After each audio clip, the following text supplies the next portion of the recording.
Hello there, it's Sarah from Paper Lovely. Thanks for joining me today.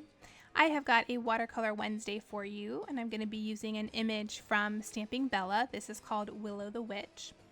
I'm going to stamp her out here on some Fabriano 140 pound hot press watercolor paper, and I'm using the Simon Says Stamp black ink pad. So I'm going to jump into the next thing. I'll be there momentarily on screen. I did want to paint a background behind her. So in order to do that and protect my image, I first went ahead and used some liquid Frisket to mask off the image. So if you're unfamiliar with this, it is painted on just like you would with your watercolors. And then you let it dry completely. I let mine dry overnight just to be safe. But you let that dry completely and it gets sort of a rubberized texture to it, so it will repel the watercolor that you're placing in the background. And then once you're finished with your background, you just very gently sort of peel that away, and that will reveal the image underneath, and you can go ahead and add the rest of your coloring.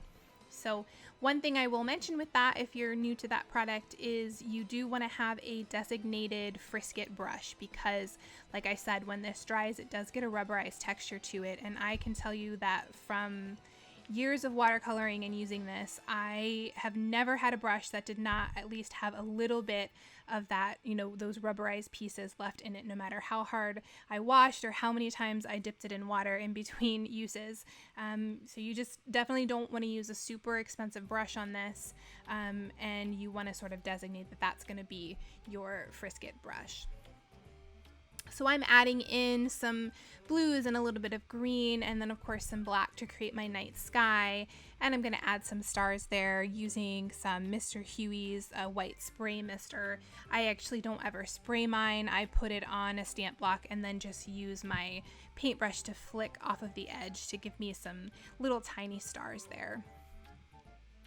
So you did see me peeling away just a portion of that Frisket to get the rest of my scene, the bottom half here, painted in. I'm leaving the majority of it there to cover the characters. And when I am going around the characters like that, I will just use my fingernail to sort of cut into that and keep my lines going around my characters so that nothing fades, you know, into or seeps underneath that there.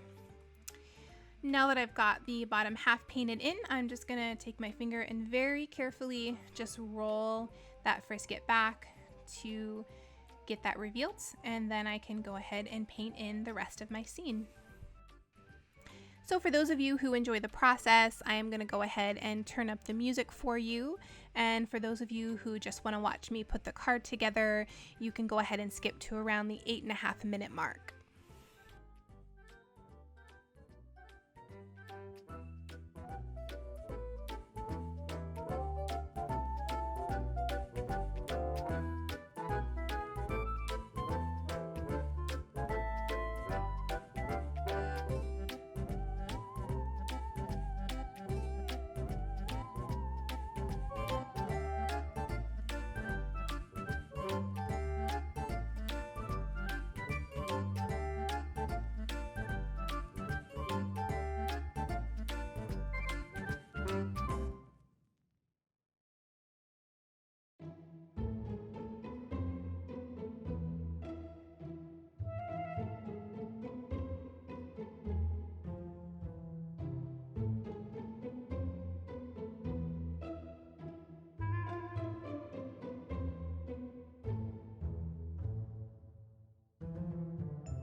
So I decided to trim down my scene and do a vertical card instead of the horizontal that I was planning. And the final measurements on that panel there are 4 1/4 wide and 3 3/4 tall. So I'm going to stamp out my sentiments here. I've grabbed some MFT black licorice cardstock, and I'm going to stamp both of these out using some Versamark ink, and then we'll heat set them using some Simon Says Stamp fine detail white embossing powder.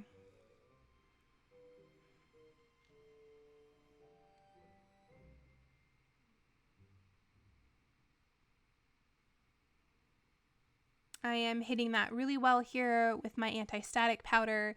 These sentiments, I love the font of them, but they are awfully thin, so I want to make sure I don't have any powder sticking where it doesn't need to be.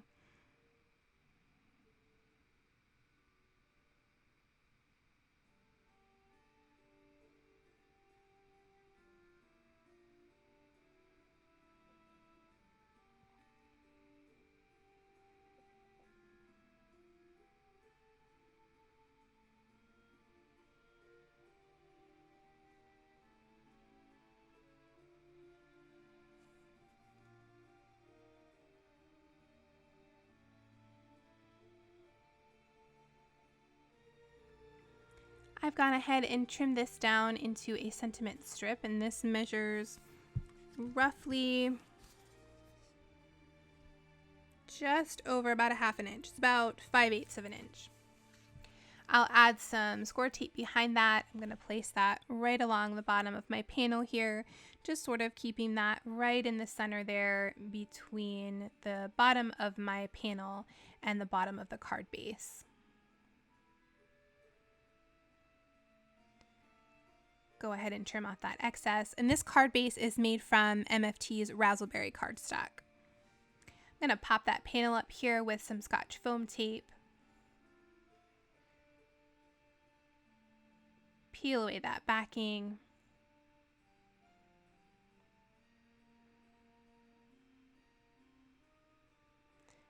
And then place that down on the top of my card base.